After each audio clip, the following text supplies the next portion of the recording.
Hello বন্ধুরা, welcome back to my YouTube channel. আরও একটা নতুন ভিডিও নিয়ে চলে আসলাম। তাই এই ভিডিওতে কিন্তু সন্তান সিনেমাটা আমি দেখলাম রিসেন্টলি, কেমন লাগলো সেটা আপনাদের সঙ্গে শেয়ার করব। এবং কিছু ঘন্টা আগে সোহমের ফেলু বক্সির টিজারটা, যেটা গতকাল রিলিজ হওয়ার কথা ছিল, সেটা এখনও রিলিজ হয়েছে, এই টিজারটা কেমন লাগলো এই দুটো নিয়েই কিন্তু আমি এই ভিডিওতে কথা বলবো।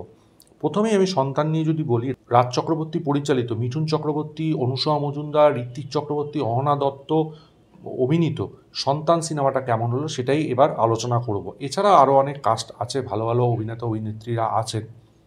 দেখুন, এই সিনেমাটা আমি কথা বলার আগে কিছু কথা বলি। রাজ চক্রবর্তী বা ঋত্বিক চক্রবর্তী খাদানকে নিয়ে যেসব কথা বা যা কিছু বলেছেন সেগুলো নিয়ে আমি কোনো কথা বলবো না, কারণ এইটা কিন্তু তাদের নিজস্ব বক্তব্য, নিজস্ব মন্তব্য। তবে আমি একটা কথা বলবো, ঋত্বিক চক্রবর্তীর কথাটায় আমার কিন্তু খারাপই লেগেছে। আমি এটা বলবো, তার কাছ থেকে এরকম এক্সপেকটেশন আমি করি না, এরকম কথাবার্তা, এরকম মন্তব্য আমার ভালো লাগেনি। সে একটা খুব ভালো মাপের অভিনেতা, আমি তার খুব অভিনয়ের ফ্যান, আমার তার কাজ খুব ভালো লাগে, খুবই ভালো লাগে। সেই জায়গায় দাঁড়িয়ে সে এরকম কথা বলবে এটা আমি আশা করিনি। ইউটিউবের অনেক রিভিউয়ার আছে যারা এই নিয়ে কমেন্ট করেছে, ভিডিও বানিয়েছে, আমি এগুলো বানাইনি। আমার যেটুকুনি বলা সেটাই বললাম, যে আমার কথাটা খারাপ লেগেছে।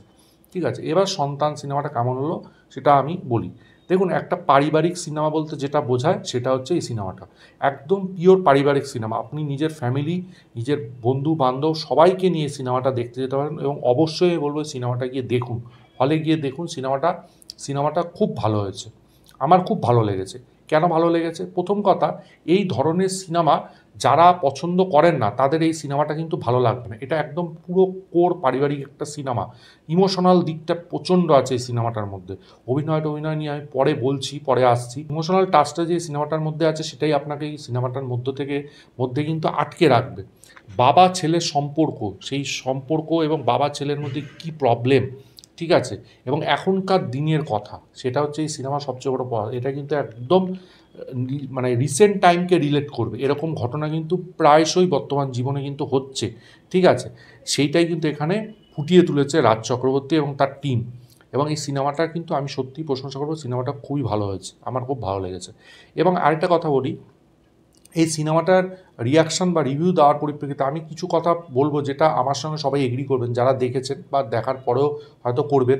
সেটা হচ্ছে মিঠুন চক্রবর্তী এবং অনুসয়া মজুমদারের অভিনয়। এই দুজনের অভিনয়ের জন্য এই সিনেমাটা কিন্তু সেই লেভেল চলে গেছে।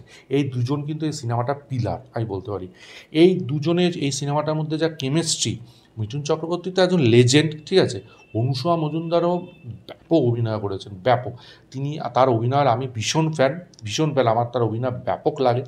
তো এই সিনেমায় তিনি ব্যাপক অভিনয় করেন। এছাড়াও সোহিনী ছিলেন, সোহিনীও কিন্তু তাদের সঙ্গে তাল মিলিয়ে যেইটুকুনি সিন পেয়েছেন ভালো অভিনয় করেছেন, বেশ ভালো অভিনয় করেছেন। ঋত্বিক চক্রবর্তীর অভিনয় এখানে কিন্তু বেশ ভালো, মানে মিঠুন চক্রবর্তীর সঙ্গে যে কটা সিন পেয়েছেন তাকেও কিন্তু ভালো লেগেছে। এবং আরেকটা জিনিস বলবো, আমি প্রথমে বলতে বললাম, শুভশ্রী গাঙ্গুলি এবং খরাজদাও কিন্তু এই সিনেমায় রয়েছে। শুভশ্রী গাঙ্গুলি কিন্তু এখানে উকিলের চরিত্র অভিনয় করছেন, যার কাছে মিঠুন চক্রবর্তী যাবেন, গিয়ে তার ছেলের নামে কেস করবেন। তা ওভারঅল তারপরে সিনেমাটা কী হবে সেটা সিনেমা হলে গিয়ে দেখতে হবে।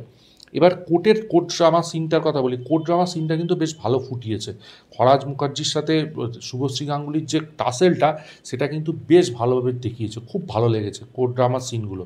এবং সিনেমার শেষটুকুনি বলবো, ক্লাইম্যাক্সের দিকটা ভীষণ ইমোশনাল, ভীষণ, মানে আপনি হয়তো কেঁদেও দিতে পারেন। আপনি যদি খুব ইমোশনাল একজন মানুষ হন, আপনি হয়তো কেঁদে দিতে পারেন। ঠিক আছে, মানে খুবই দারুণ এবং খুব টাইট সিনেমাটা, কিন্তু বেশ এনগেজিং সিনেমা। এবং আরেকটা জিনিস আমি বলবো, এই সিনেমার অ্যাক্টিংটা কিন্তু এই সিনেমাটাকে ধরে রেখেছে। আমি একটা সিনের কথা বলবো, একটা পার্টিকুলার সিন, এটা সিনেমার শেষের দিকে যখন কোর্ট থেকে বেরোচ্ছেন অনুসয়া মজুমদার, মিঠুন চক্রবর্তী, তারপরে তার ছেলে এসে বললো, তোমাদের কত টাকা লাগবে? 7 লাখ টাকা আমি দিতে রাজি আছি। তখন হচ্ছে মানে মা ওকে থাপ্পড় মেরে বললো, my husband is not for sale. এই যে কথাটা এবং তার এক্সপ্রেশন এবং এই যে সিনটা ব্যাপক ব্যাপক ব্যাপকভাবে ফুটিয়ে তুলেছে। পুরো ওভারঅল কলকাতার মধ্যেই শুটিংটা হয়েছে, শুটিংও খুব মানে স্কেলিংও খুব ভালোভাবে করেছে। এবং যেটুকুনি প্রয়োজন সিনেমাটার জন্য, যেইটুকুনি প্রয়োজন, এতে তো মাস কমার্শিয়াল সিনেমা, একটা পারিবারিক সিনেমার জন্য যেটুকুনি প্রয়োজন সেইটুকুনি বেশ ভালো করে করেছেন। এবং এই সিনেমাটার মিউজিকও বেশ ভালো, খারাপ না। এবং গান কটা খুব একটা খারাপ লাগেনি, ভালো লেগেছে। ওভারঅল মিলিয়ে বলবো এই সিনেমাটা কিন্তু বেশ ভালো সিনেমা, বেশ ভালো, আমার কিন্তু বেশ ভালো লেগেছে। আপনাদের কেমন লেগেছে অবশ্যই কমেন্ট বক্সে জানাবেন। এবার আসি ফেলু বক্সির টিজার নিয়ে। ফেলু বক্সির টিজার আমার কেমন লাগলো? টিজারটা কিন্তু আমার বেশ ভালো লেগেছে। কেন ভালো লেগেছে? তার প্রথম কারণ হচ্ছে টিজারটা যেরকমভাবে প্রেজেন্ট করেছে মেকার্সরা, সেটা বেশ ভালো লেগেছে।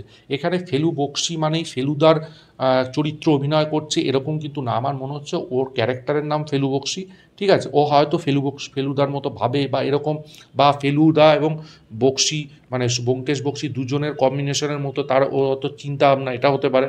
সোহম চক্রবর্তী আছেন, মধুমিতা সরকার আছে, পরিমণি আছে, আরও অনেকে আছে, হতে পারে। এখানে দেখানো হচ্ছে একজন হাজব্যান্ড ওয়াইফ হয়তো কেক কাটছেন, অ্যানিভার্সারি বা বার্থডে হতে পারে, সেখানে হাজব্যান্ডটা মারা যাচ্ছে, কীভাবে মারা যাচ্ছে, কি হচ্ছে, সেই নিয়ে পুরো গল্পটা, ঠিক আছে? এখানে সবচেয়ে বড় প্লাস পয়েন্ট আমার যেটা লেগেছে টিজারটার মধ্যে, রূপম ইসলামের যে ব্যাকগ্রাউন্ডে গানটা চলছে, ওইটা কিন্তু টিজারটাকে অন্য লেভেলে নিয়ে গেছে, ব্যাপক লেগেছে।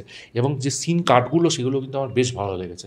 টিজারটা কিন্তু বেশ ভালো হয়েছে। দেখা যাক ট্রেলার কবে আসলে অবশ্যই আপনাদের সঙ্গে এই চ্যানেলে শেয়ার করবো। তো এই ছিল ওভারঅল আজকের ভিডিও। আপনাদের কেমন লাগলো অবশ্যই কমেন্ট বক্সে জানাবেন। ভিডিওটা ভালো লাগলে লাইক করুন, শেয়ার করুন, চ্যানেলটা অবশ্যই সাবস্ক্রাইব করুন, পাশে থাকা বেল আইকনটা ক্লিক করতে ভুলবেন না পরবর্তী নতুন কোনো আপডেটসের জন্য। ততক্ষণের জন্য গুড বাই বন্ধুরা।